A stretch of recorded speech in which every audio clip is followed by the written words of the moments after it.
निर्वाचन आयोग द्वारा निर्वाचन की घोषणा की गई और जैसी घोषणा हुई उसके तत्काल बाद से आचार संहिता प्रभावशील हो गई है। आचार संहिता प्रभावशील होने से सभी राजनीतिक दलों एवं सभी नागरिकों से आचार संहिता के पालन करने की अपेक्षा की गई है। आचार संहिता में जो कोलाहल अधिनियम के अंतर्गत धारा 144 के अंतर्गत आदेश जारी किए गए हैं, जिसमें 10 बजे तक ही लाउड स्पीकर का उपयोग किया जा सकेगा। उसमें भी अनुमति की आवश्यकता होगी। जो भी कोई धार्मिक आयोजन होंगे या कोई राजनीतिक आयोजन होंगे, उन सभी आयोजनों की कोई जुलूस, रैली इत्यादि होती है तो उसकी पूर्व अनुमति संबंधित आयोजनकर्ताओं को लेना होगी। जो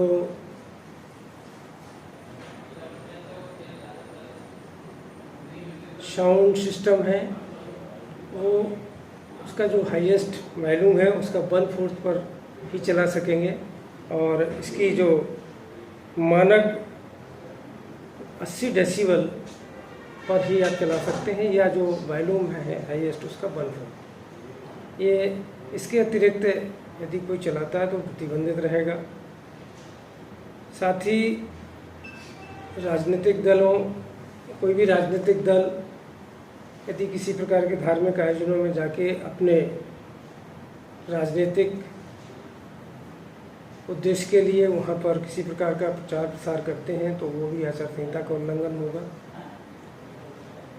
कोई धार्मिक स्थल पर, कार्यक्रम स्थल पर कोई राजनीतिक गतिविधियाँ सभी प्रतिबंधित रहेंगी। साथ ही जैसे ही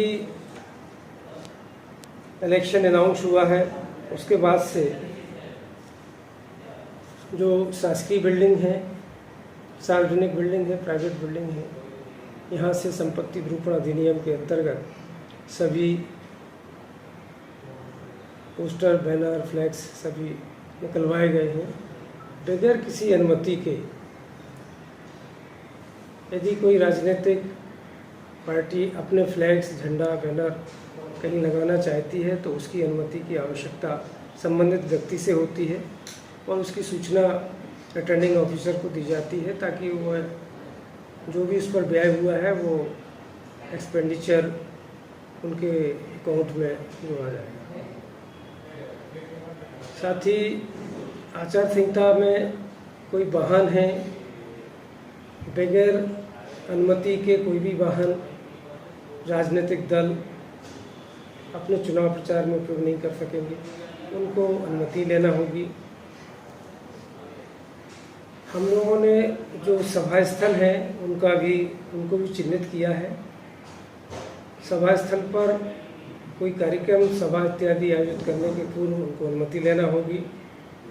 हेलीपैड के लिए भी जो स्टार प्रचारक आएंगे उसके लिए भी स्थान चिन्हित हुए हैं, उसकी उनको अनुमति लेना होगी। उसके लिए जो निर्धारित शुल्क है वो संबंधित विभाग में उनको जमा कराना होगा। 44 के अंतर्गत कलेक्टर महोदय के द्वारा प्रतिबंध लगाए गए हैं, जिसमें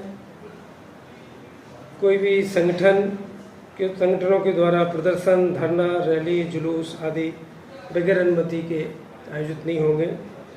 ध्वनि विस्तारक यंत्रों का प्रयोग, जो शर्तें होंगी, जिन शर्तों के अधीन उनको अनुमति दी गई उन्हीं शर्तों के अधीन उन्हें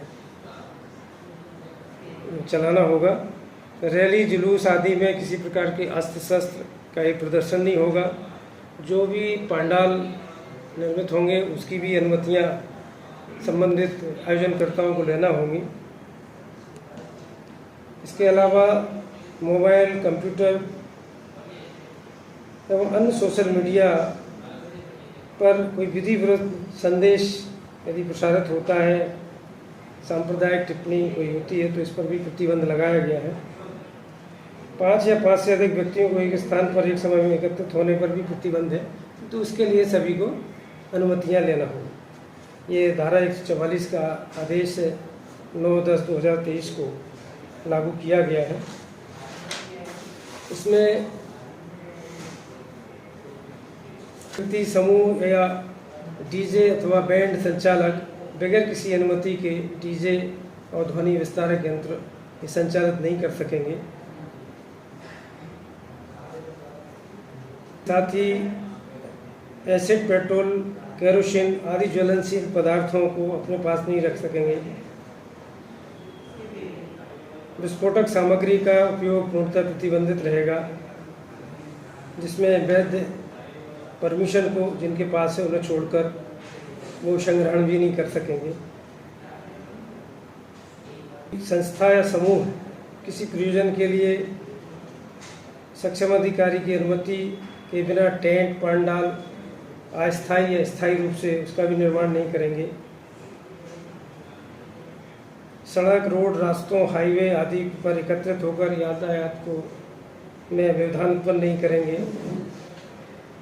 इस प्रकार से ये धारा 144 के अंतर्गत ये कुछ जो कार्य है उनको प्रतिबंधित किया गया है। यदि बहुत आवश्यक है तो उसकी अनुमति सक्षम अधिकारी से उन्हें लेना होगी।